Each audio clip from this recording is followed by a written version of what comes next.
Coming up, the New York Football Giants get their first win of the season. Malik Nabers continues to show off his number one wide receiver status, and the defense dominates the Cleveland Browns. We dive into all the things that mattered most off the 21-15 victory coming up next.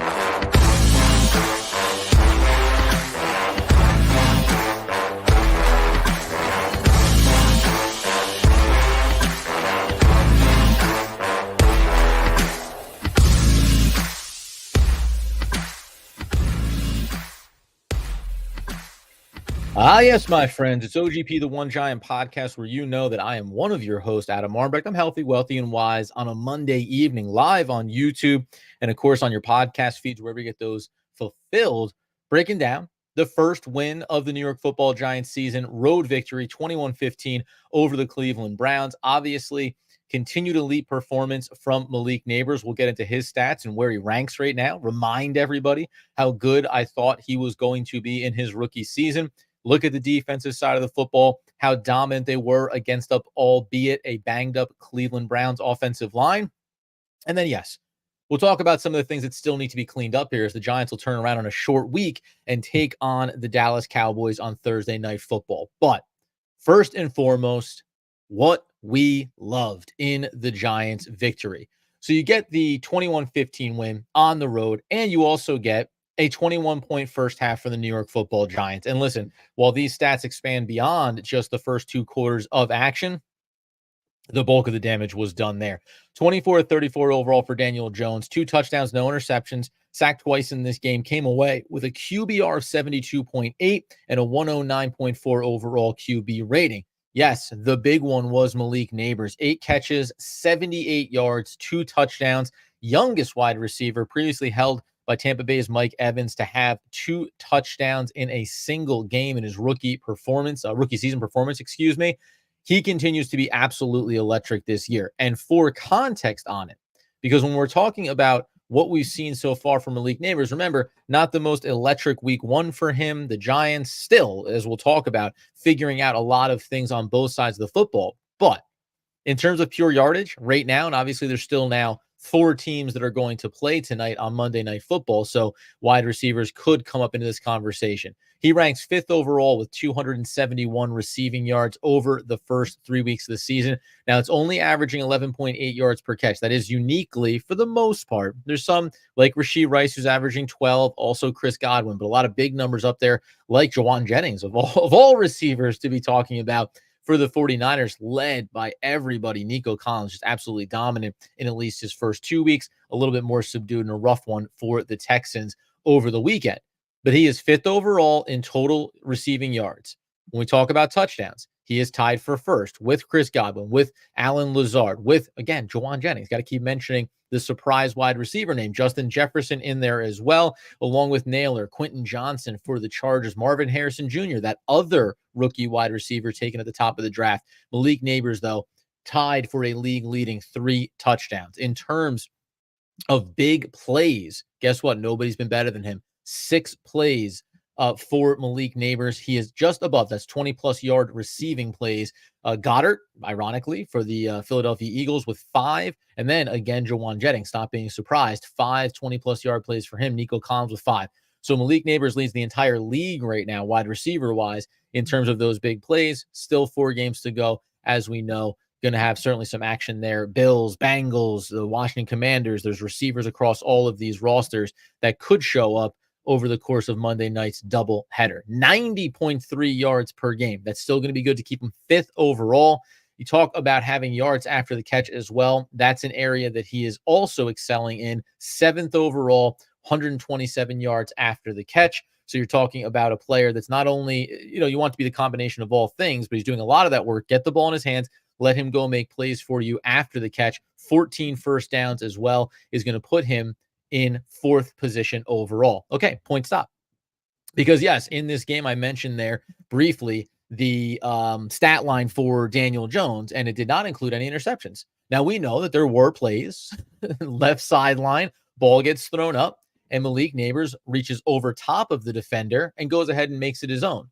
So that goes down as not only an amazing catch for him, the touchdown catch is also amazing in end zone. The first one, the second one, just so ho-hum, being wide open there in the middle of the end zone. But there's one thing that I do want to mention here when it comes to the Daniel Jones side of it, but let's just stay Malik Nabers centric. I said coming into this year that we were talking about a player in Malik Nabers that was going to be capable of going. I think I ended up ultimately putting him down for 76 receptions, 1,100 yards, and 8 touchdowns. Well, I'm going to have to probably redesign my touchdown projections here. Now, he's not always going to have 2 touchdown days across the course of this season. But again, remember, in that first game that he played, it was, 7 targets, 5 receptions, 66 yards, no touchdowns, average actually as high as yards per catch in that first game against Minnesota, albeit a loss. But it's a game where it's, the game script doesn't allow you to maybe work and formulate your offensive game plan as you want to. He has a critical drop in week number 2 that he takes total responsibility for, but picks up 18 targets in that one. The 8 receptions he had in this game came on 12. So in spite of the fact that there being an adjustment from first to second half where they start to have Ward for the Browns shadow him all around the field, and that did start to quiet down his day a bit, you are seeing a player that already has 37 targets across the first 3 weeks of the season.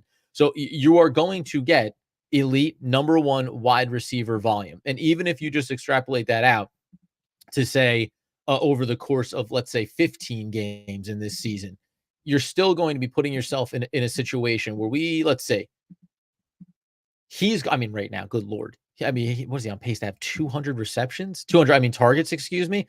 37 over these first 3 games is going to put him in a spot, after I did the very hard math, not in my head, but on my desktop, that'd be 200 targets for the year, 210. I don't think it's going to end up being that, but the volume is going to be significant in his direction. The fact that they were still able to target him 12 times and game plan for him after coming off a monster 127-yard performance the week prior, where the Cleveland defense knows that he is the number 1 threat here, that we need to find a way to eliminate him from the game plan, that speaks volumes to what he's going to be capable of accomplishing here. Again, he's averaging 90 yards, so you're going to be talking about over a 17-game season. Again, there will be clunkers here. We're getting into 1,500-yard territory. It will come back down to earth. He will get shut down in some of these games. I guarantee you. The best wide receivers do get shut down at times. But the mere fact that you're seeing him succeed at such a high level so quickly is such a positive for him early on. And then you have the 3 touchdowns. Obviously, we're not thinking that he's going to end up with 17, but we are talking about, rookie of the year status. Well, it depends on how some of these rookie quarterbacks end up looking. Obviously, best rookie wide receiver is going to be up for grabs here. Marvin Harrison Jr. will probably stat watch and have a ton of fun comparing them. But what's the most important thing about what we've seen from Malik Nabers over these first 3 games? I'll go back to what I mentioned there, which is Daniel Jones' stat line. And I'm not going to spend any more time on this aspect of his game in Daniel Jones than this in terms of defending. I'm not getting into that conversation of defending Daniel Jones. But this is why you have a number 1 wide receiver. So that no matter the quality of your quarterback, if you have an elite quarterback, if you have a Patrick Mahomes, guess what? Having that kind of talent around him, he's going to absolutely shred defenses at times. He's always going to be able to find the spot, always going to be able to make the throw. If you're Daniel Jones and you're a muddling middle-of-the-road quarterback who's not destined to be the franchise guy, throw it up to him. The idea that you would come out of this game and say, well, Malik Nabers really saved Daniel Jones on a couple of plays, sure. But that's the whole point of having Malik Nabers and having an elite number 1 talent is so that you can take more of those risks in a game and still come out of it on top, still come out of it looking good. So from that standpoint, we love what we saw inside of this game, and the layer deeper when we look at what we liked about Malik Nabers and the offensive side from a PFF standpoint. Of course, he came out with an 83.8 and an 85 in the passing game. I got to knock him, man. The run, only 58.8. Run blocking, just a 60.5. I kid. Of course, he led all players in this game on the offensive side of the football. Then we still have other positives to take away from this. But on its surface, getting a 21-15 victory on the road against a good defense, that matters. Now, we can sit here and pick apart whether or not the fact that you're unable to do anything in terms of the second half, well, yeah, that's frustrating, right? But I think if you went into this game saying, we're going to end up putting up 21 points against the Cleveland Browns defensive front and against a very talented secondary as well. We'll get to the Myles Garrett of it all here too. You would have signed up for that. you get frustrated when you have 21 points in the first half and then you can't do anything else. When it comes down to after a missed field goal from recently signed veteran kicker Greg Joseph in the absence of Greg Gano, once again being in a one possession game where in theory it could have gone the other way. Okay. But that's where the Giants are right now, right? A week prior, no kicker available. You end up in this battle and needing a key fourth down catch from your elite new weapon, and it doesn't work out. I think that the Giants are going to win and lose games against similar competition, by which I mean teams that either have maybe one elite unit but not balance on the other side, or do not have all the weapons, or do not have all the ability and coverage, all of those different things that come together here. The Giants could have won in week 2. They didn't. They could have lost in week 3. They didn't. They won, right? So the record is the record, and I really don't invest much more than that. As we are live over on YouTube, we welcome in Dr. Pancake, frequent flyer. I'm glad that that all the quote experts has stopped crying for DJ to get benched. Singletary is also a great alternative to Barkley, and kudos to our pass rushers. Yeah, so we're going to get into a few other aspects of this as we work our way through. But obviously, the Giants have the elite talent in Malik Nabers, and you see how it matters in games like these. When not everything is going perfectly, when you fumble the opening kickoff and give up an opening touchdown, you obviously, find yourself back on your heels once again. But thankfully, it worked out for them. We'll get into what Devin Singletary pitched in here, why he keeps having at least a fumble every single game. But more importantly, let's flip it over to the defense and talk about how dominant they were in this as we break down some PFF grades coming out. And of course, think about a little bit the short week ahead here, taking on Dallas on Thursday night. We'll continue that side of the conversation coming up here in just one moment. All right. The second thing that we loved from Sunday was the New York Football Giants defense. Good Lord. Again, we'll go by PFF grades just to kick things off here. Obviously, it is exactly what you wanted to see from a defensive front and from pass rushers in Kayvon Thibodeau, in Brian Burns, in Azeez Ojulari. How about that? The player that Andy never wanted comes through in a couple of big moments in this one as well. Let's go by the PFF grades here, just in terms of how sound and solid this team was top to bottom.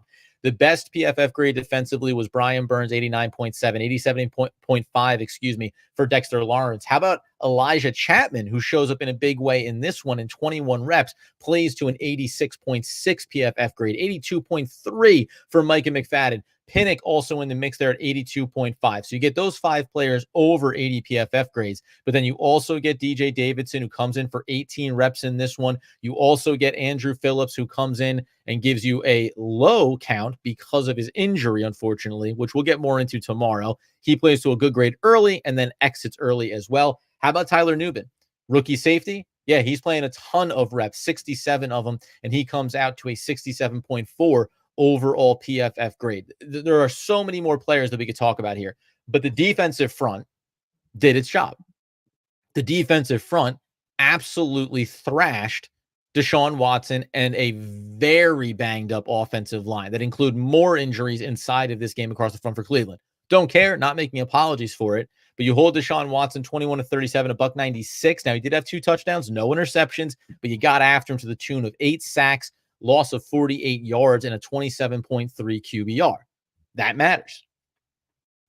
This is not a game, by the way, even at any point. The Giants are up 21-7 at half. That's a 2-possession game. It takes them all the way to the fourth quarter to get the touchdown 2-point conversion to make it a 1-possession game again.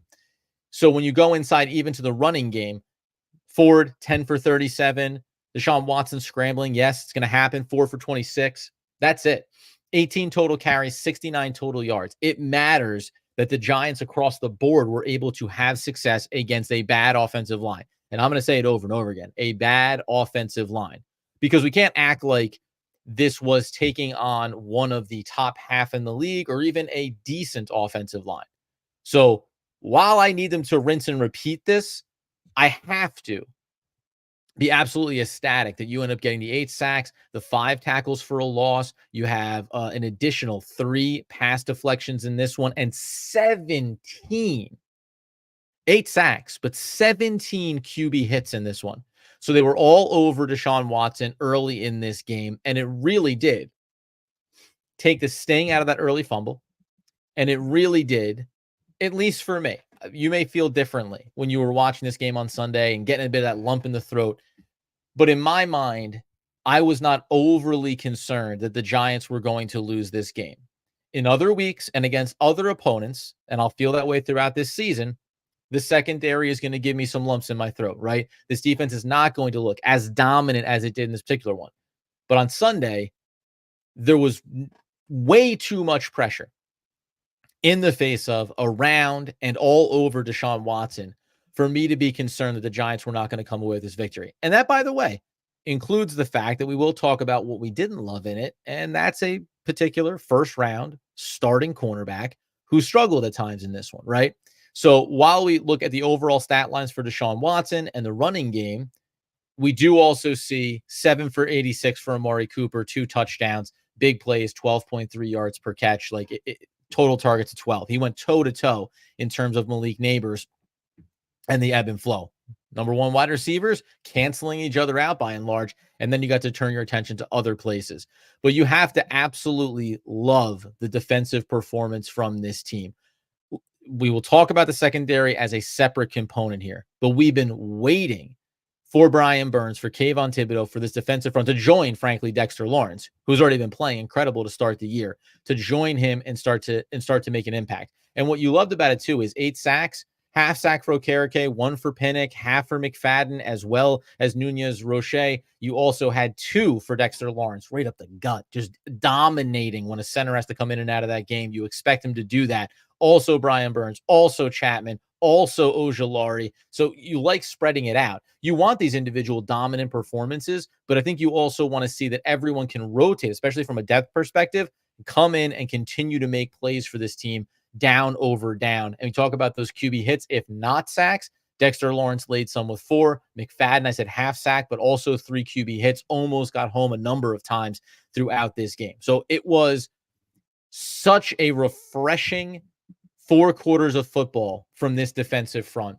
that you could be excited about what they're capable of doing. 21-15. You get a win. Short week, Dallas Cowboys. How much of this is repeatable? We'll talk more about that tomorrow. Where do we have concerns? We'll talk about that today. And we'll talk about Daniel Jones coming up here in a second. Because whatever you feel about him long-term, there are things in this game, good and bad, that he put on tape that can tell you can win with him at quarterback this season. And we'll dive into all that here in just one moment. We've talked about the things we loved, a couple of them. Malik Nabers winning the football game first and foremost. The defensive front, the pressure that they were able to put on Deshaun Watson, who is a bad quarterback at this point. Another part of the conversation. Playing bad quarterbacks makes the game easier. Playing bad offensive lines makes the game easier. What are things that we felt fine about? Before we talk about what we didn't like in this game, what are things that we felt okay about? I feel fine about Daniel Jones. He was 24-34, 236 yards, only got sacked twice, 72.8 QBR. He got the job done. He did not have turnovers. Yes, Malik Nabers bailed him out. Fine. Great. What do you want me to tell you? It wasn't an interception. It went down as a catch down the sideline for Malik Nabers and a chunk gain for the New York Football Giants.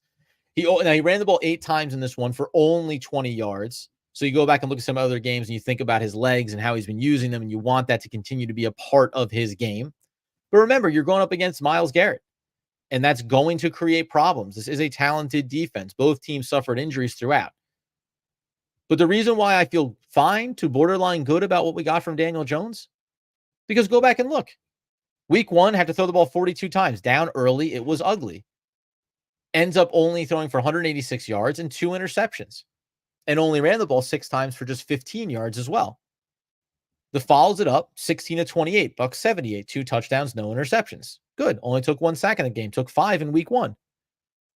24-34 this game. 236 yards, completed 70% of those passes, almost 71% of the passes. The yards per pass went up again, 6.9, 2 touchdowns, no interceptions. One of the things that we want to see get better, and we'll talk about this Jalen Hyatt situation with the New York Football Giants on tomorrow's episode, not today. 28 yard long. On the one hand, You say you want to see this team expand the ball further down the field, and maybe the Cowboys are an absolutely mess of a defense they can do it against. But the other side of it would be that you still threw for almost 240 yards, never having a pass go over 30 or have a completion go for over 30. And your QBR has improved week over week. 24.4, 61.2, 72.8. Now, the flip side of it is there are some things when it comes to how he performed as far as pressure, being kept clean, blitzed and not blitzed, right? So on almost half of the dropbacks, when he was kept clean on 48.7% of the dropbacks, those 19 dropbacks in total, he was 17 attempts, 14 to 17, 82.4%, 142 yards. Fantastic. Didn't throw touchdowns on those, by the way, but kept it clean, moved the chains, 8.4 yards per pass attempt. Under pressure is actually when he threw the two touchdowns.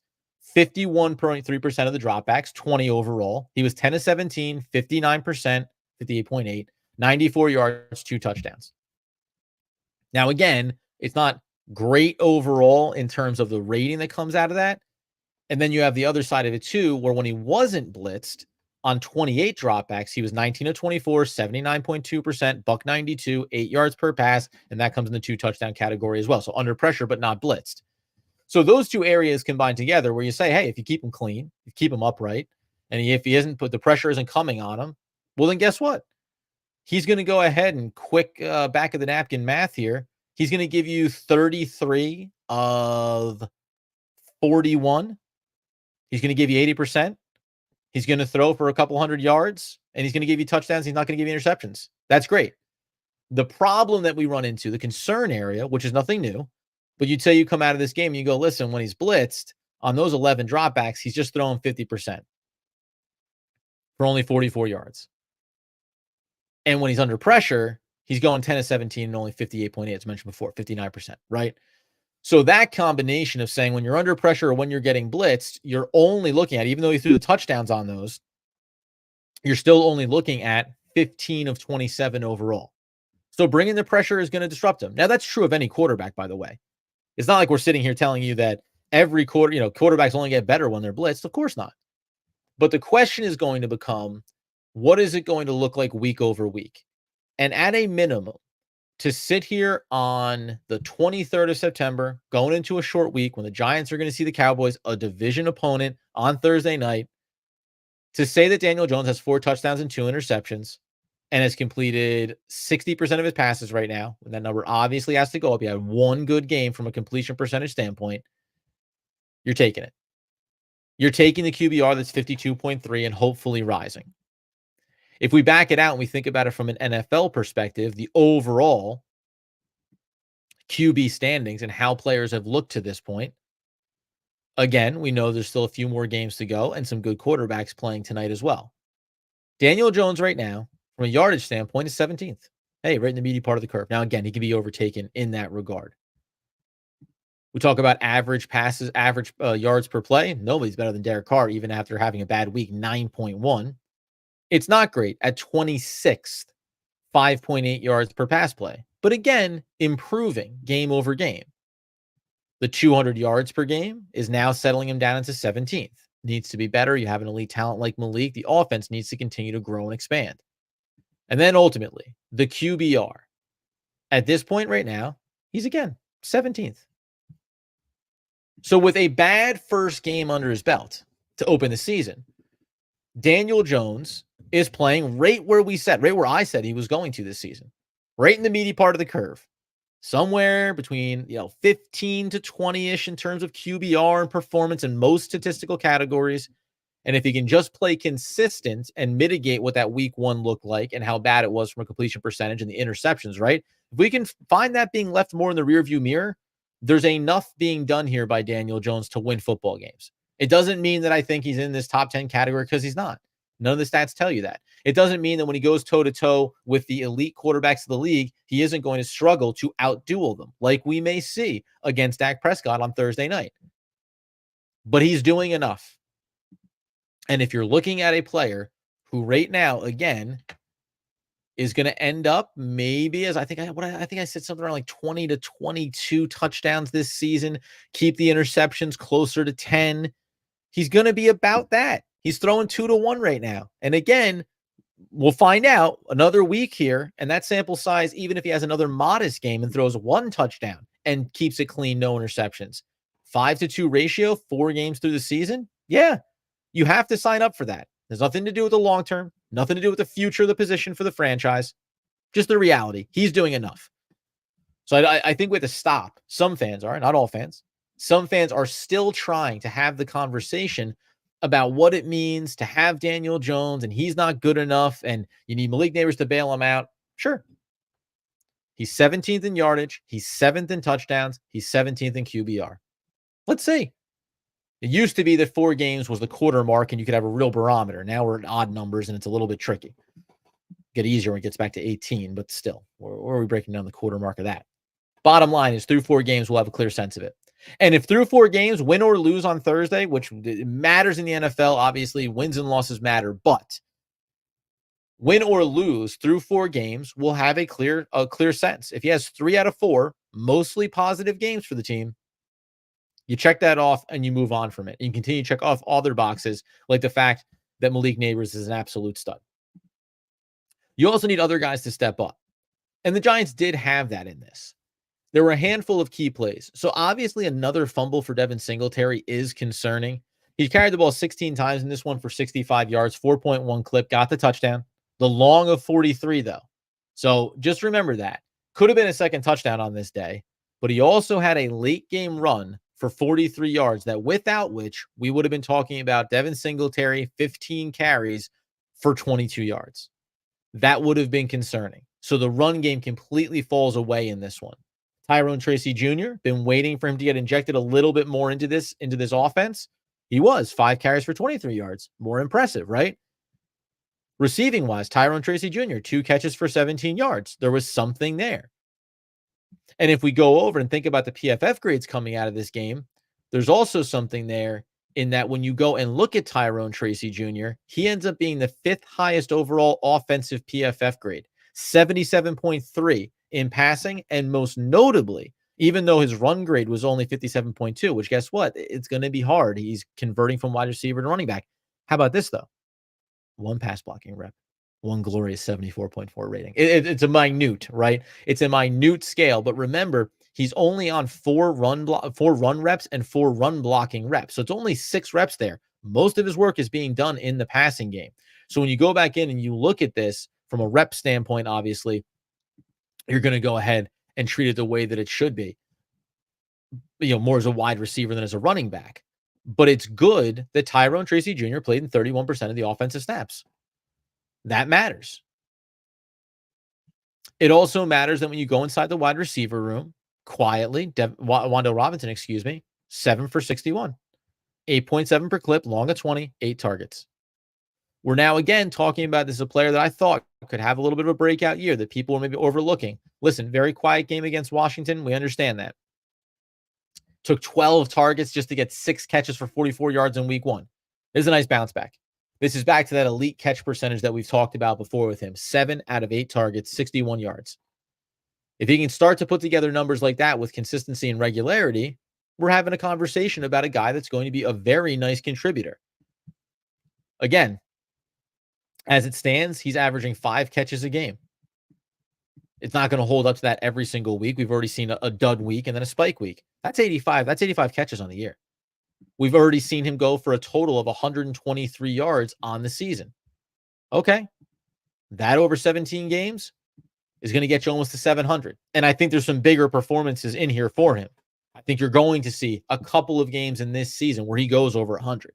And I think he'll live closer into the 60-plus range rather than living in the 40 to 45 range. So I want to project him. I think I put him at 750 coming into the season because he was a low yardage total, high reception a year ago. So that matters too. And we'll have that conversation about him. It also matters that we've been talking about the wide receivers in this group, in this room, and there's another conversation to have about Jalen Hyatt. But we're saving those. We're trying not to trend negative. So I feel okay about what I got from Daniel Jones in this game and what I'm getting from him overall. I feel pretty good about what I'm getting from Wan'Dale Robinson in this game and what I've gotten from him so far overall. Defensively, What I felt okay about, not great, but I'm interested to see more of it. Listen, I tell you what I felt okay, maybe even slash good about, is that you got 100% reps from Tyler Nubin, who is clearly cemented in that role along with Jason Pinnock. I'll tell you, I probably should put this in the great category, but there's just so many guys that performed at a high level. But you really do have to like that Tyler Nubin has performed to a 67.4 in this game, 76.2 tackling, 65.9 pass rush, 64.9 in coverage. The run defense is his lowest PFF grade. That's fine. We can live with that. Adoree Jackson also got dinged in this up in this one a little bit. Only played 17 snaps. So I got some concerns in that regard. Art Green was out there, just in case you're wondering. He played 11 snaps and played to a 66 PFF. We have such a bigger conversation to have about the overall secondary right now. Listen, I'm going to say that I feel okay with Cordell Flott because he played 64% of the reps and because he played 48 of those in coverage and played to a 61.7. Now, the reason why I feel okay about those things, and we'll go a layer deeper on what's translatable to the upcoming game, obviously, against the Dallas Cowboys as we move through this week, short week. I feel okay about what I got from Cordell Flott because I don't feel great about what I got from Deonte Banks. So what are the concern areas coming out of this game? Let's have that conversation on the other side. Reminder, of course, get us on YouTube, get us on your podcast feeds, turn on those alerts wherever you get those podcast needs fulfilled. What are the things we didn't like coming out of week 3 against the Cleveland Browns? Well, you go inside that PFF grade, I mentioned it. Deonte Banks, he played every single rep, Tackling grade, 78.7. Gotta love that. 46.1 in coverage, 65.8 in run defense, 48.7 in defensive overall. There is concerns here. And in the offseason, we've had those conversations. We said, what is it going to look like? Is he ready to take that next leap? Some people were a little bit more down on him. Maybe justifiably, right? I think the thing that was most indicative of it, remember, Cooper has to go off on the final play of what ends up being, the final critical play, I should say, the most critical play of the game here for the Browns. That's a catch if Cooper's there. Now, Deonte Banks is in a good position. He got his hand out, but that thing hit him between the numbers. If that's Amari Cooper, it's another catch. We're moving the chains, and we're having just a continued conversation about what happens there going forward. But I thought that play down at the goal line on the Amari Cooper touchdown, where he comes off the line, gives a little shimmy, and then works the slant on the inside. Now, whether or not the linebacker needs to be over there quicker because you're trying to play him to the inside, you want every single time to force Amari Cooper. Play him out of the inside, play him out of the slot, out of the slant route, Force him to make that choice off of that head nod fade bobble to go to the pylon and make it a tougher throw for Deshaun Watson, who struggled throughout the game, and make it an easier defensive play for you. Instead, and it's really what was so indictable about it, it's not even any of those things, by the way. We're just defend the slant route, because Deonte Banks comes up and he plants that foot to the outside. He takes the step away from it. It is just such an easy throw and catch for Watson and for Cooper. And again, there's tight window throws and there's being draped on a receiver and he still comes down with it. Those plays are going to happen. But I do have concerns, at least right now, what we're seeing so far. Because even though Amari Cooper is still a number 1 wide receiver, well, number 1s have shades of gray, right? I'm not putting him up as being an elite of the elite wide receiver at this point. He's only 30 years old, still an incredibly talented wide receiver. But just for comparison, against Dallas, who looks a total mess, 2 receptions on 9 targets for 16 yards. Now, this does relate to Deshaun Watson as well in the play of this team overall. 3 catches on 8 targets for 11 yards in week 2. 7 catches on 12 targets for 86 yards with 2 touchdowns. If not for this game on Sunday against Tay Banks, we may be, the league may be having the conversation about, hey, where are we at when it comes to Amari Cooper? Has he fallen off the cliff, right? And we'll find out. Cleveland is a mess in a lot of different areas. So we'll get a bigger sample size on where Cleveland is and where Amari Cooper is. But that was troubling. That was certainly troubling. There's not a lot of other areas that I'm going to leap to here in terms of concerns. Just because why? You won the game more than anything. And there wasn't really, listen, Isaiah Simmons is not playing great football. He was right behind Deontay Banks in 44.6 PFF grade. The run defense was good. Everything else was pretty bad. But I didn't expect it to be any different, if I'm being honest. And Azeez Ojulari had some nice moments, didn't grade out great. Neither did Kayvon Thibodeau. But that's okay. You're trying to do the both and. Some people pointed out you flip it over to the offensive side. Andrew Thomas played to a 42. Excellent run grade. 77. So how bad was the pass protection? 14.7. He's dealing with Myles Garrett. And on the one hand, Andrew Thomas is also dealing with little nagging injuries. Myles Garrett was questionable coming into this game. So he came in, and we talked about this in our preview. It was going to be, listen, like, I don't need to move. I don't need to worry about the matchup. Myles Garrett is matchup proof. He's going to come after you. You got to stop him. Thomas had a rough game. Illuminor had a rough game. John Runyon Jr. had a rough game. Right? So there are some things there.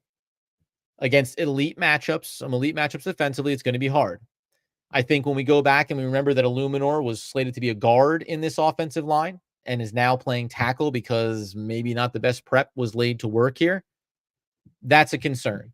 Because I think his ability to keep guys from getting around the edge on him is going to be the most suspect part for him. I will, however, give a little silver lining that we are talking about an offensive line where everybody played every snap again. So, continuity matters. The Giants never had it. Whether it was talent, whether it was injuries a year ago, they had a really hard time having continuity last decade practically. So just the fact that these guys are all playing together and hopefully working through some things, that matters.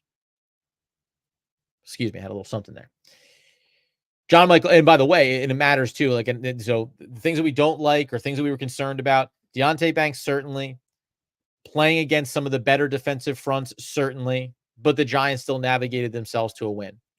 I maybe also don't like adjustments in this game or lack of adjustments. I don't know if this was on the one side, a great job in the first half of scheming and coaching and Shane Bowen going out of character and bringing the pressure because you knew how susceptible that front was for the Cleveland Browns.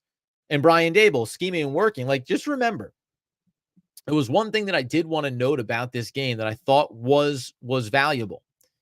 Because you go through this after the touchdown for the Cleveland Browns, after the punt for the New York Football Giants. When they get back here, but on that first drive, it's Singletary, it's Nabers gets one catch there on that first official drive before the punt. On the touchdown drive, I want to run through this very quickly here. Daniel Jones incomplete to Hyatt, who gets into the game. Tracy, Robinson to Singletary, incomplete. Robinson, penalty. Tracy. You work your way through that second possession. It's not about Malik Nabers again. Then they punt, and then they finally get to it. The 14-play drive in the second quarter, that's when Malik Nabers comes to life and starts to dominate there in the second quarter and goes on to have 2 touchdowns. What I like about that is that Brian Daboll, it was starting to already make that adjustment that we talked about coming out of a week ago. 18 targets to Malik Nabers. Listen, you're still going to get him volume. But if you think you're going to walk into a game after week number 2, and then especially after week number 3, every game you walk into, defenses are going to say, try to take away everything we have to do to take away Malik Nabers. So what you need to be able to do is succeed in other ways first, and then come to Malik Nabers if necessary. You're still going to take your shots. You're still going to have your looks. You're still going to draw up your plays to get that ball in his hands. But if you can't find a way to navigate success when he's being taken away for a handful of plays at a time, then you are going to have a really hard time staying in games and having success. So I did like that. And it was a mixed bag in that regard. Why couldn't you find some more success in the second half? Why couldn't you scheme some successful drives in the second half of this game? Because when you get to the second half of this one, you see that the Giants, their first one was punt, fumble, punt, punt, punt, punt, punt, miss field goal. So just to be clear, they got the win and they showed you some things. And Cleveland is a good defense. So it's why I wasn't like overly critical of struggling in that area.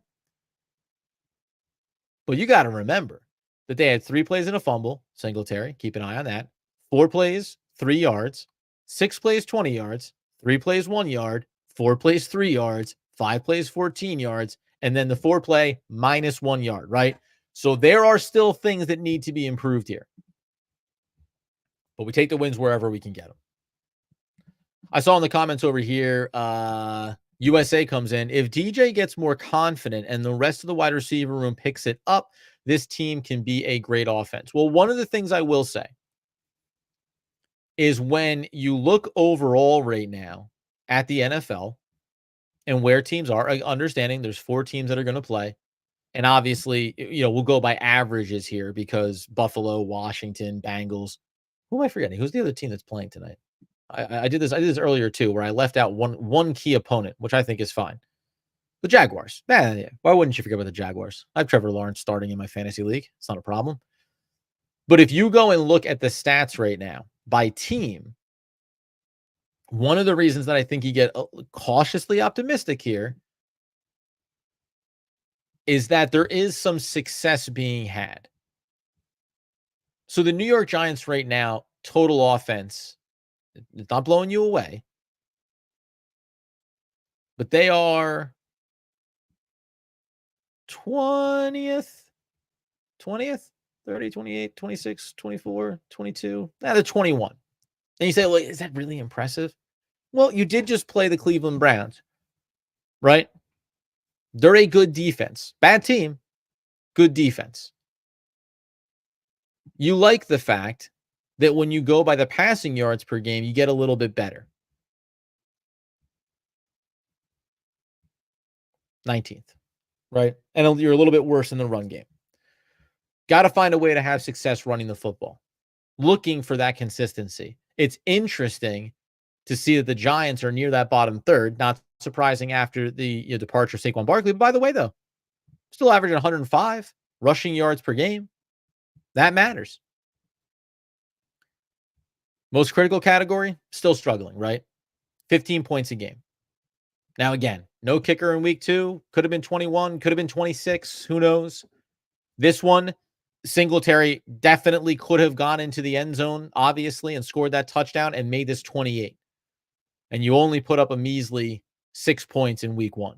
So let's give it one more game. Let's see what happens against Dallas. All of a sudden, you put up another 20-plus point performance, and we'll at least have that conversation. Not woulda, shoulda, couldas, but you'll have 2 back-to-back games with 20-plus points, and you'll feel like this offense is capable of at least being in games more often than not. Defensively, you gave up 28 with some interceptions and bad play from the offense. You gave up 18 against the Commanders, rookie quarterback. Better performance, though. Still struggled against the run in that game. You fixed the running problem, run defense problem. You beat up a bad offensive line. And you gave up 7 points on a fumbled kickoff. So you held that offense to 1 scoring possession. They're not a good offensive team, Cleveland. They're a mess. But you held them to 1 scoring drive. That matters. Now you'll start to face some teams. Right now the Vikings, you take that Vikings game as the sample size here.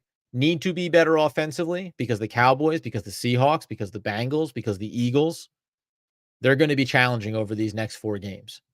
To say nothing of the Steelers, who are a very good defense. Better than the Browns right now, defense. Right? Before you get into maybe some more soft belly games. Commanders, Panthers. But again, Bucks, we'll see. It's a tough road. It's a tough season. But you could have gone 0-3. Then we'd be having a different conversation. So I thought it was a bounce back performance in a lot of ways from this team. we're going to talk about what are the Dallas Cowboys? A mess, for starters. But are the Dallas Cowboys, who right now are 58% favorites to win this game, who are laying 4.5 points to the Giants, who are at home. So another few points neutral site. What is this team? And can the Giants expose the fact that in 3 games, they gave up 17 points to that same Cleveland Browns team and then proceeded to get thumped 44-19? And then let's talk about just offensively. And then also gave up 28 points to the Ravens, a team that had a hard time and has struggled in their own right defensively to close games out. But in theory, if you had to have gone toe-to-toe here, if Baltimore had kept pushing the throttle, maybe they would have been scoring in the 30s again here. So this arguably is going to be the most favorable defensive matchup. Not arguably, it is the most favorable defensive matchup, understanding what the Washington Commanders are too. But the sample size right now tells you that this defense is a mess. That even though teams are going to want to take away Malik Nabers, the Cowboys should not be capable of doing it. They don't have the ability to do it. So if offensive line play holds up, you at least feel like this offense can keep you in a ball game. We're going to continue all these great conversations, by the way. I took the Giants in this one. You may have remembered. It's at 17-14. I feel good about it. 21-15. I'll take the W. So it's another one in the win column for me. We'll have that further conversation around our fantasy plays and some of our betting plays. And why not? Let's just take a quick little spin here. We'll reiterate it when we get Andy back on the show as well. But how did we fare over that weekend? And who am I taking in tonight's action, by the way? As I realize it's coming up on 6 o'clock, we could be having a conversation about a doubleheader victory. So I told you, I gave you things I missed on, by the way, just to be clear. I took the Giants in this one, which I felt good about. Thank you to me. Didn't even need the points. I said they would win outright, but I said you can take the points if you wanted to. I missed on everything in terms of the Giants. And I do mean everything. My sadistic parlay play, Johnson touchdown, never happened. Under Jones 181.5 didn't happen. And over 7.5 points in the second half also did not happen. So I went a big over there. We'll touch in on where Andy, I actually think barely hit the under on Deshaun Watson and his passing numbers coming out of this game. So if you played along with Andy in this one, I'm going to try to double check that here too, as we have a little bit of fun getting out the door on a Monday. Was that 196 he threw for? 196. Andy said take the under. So you got it by the half yard. Andy went ahead and gave you that one there. And then he had an anytime touchdown for Ford.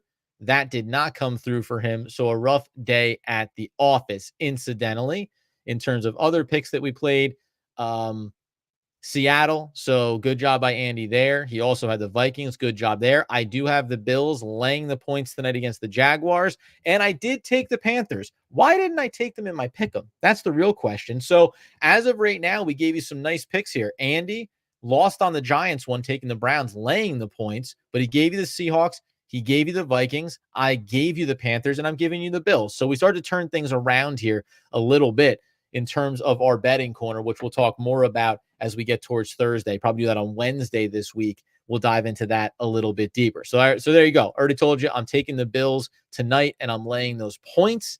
And if I had to call it right now, as we look inside that Bengals Commanders, I'm going to take the Bengals in this one as well.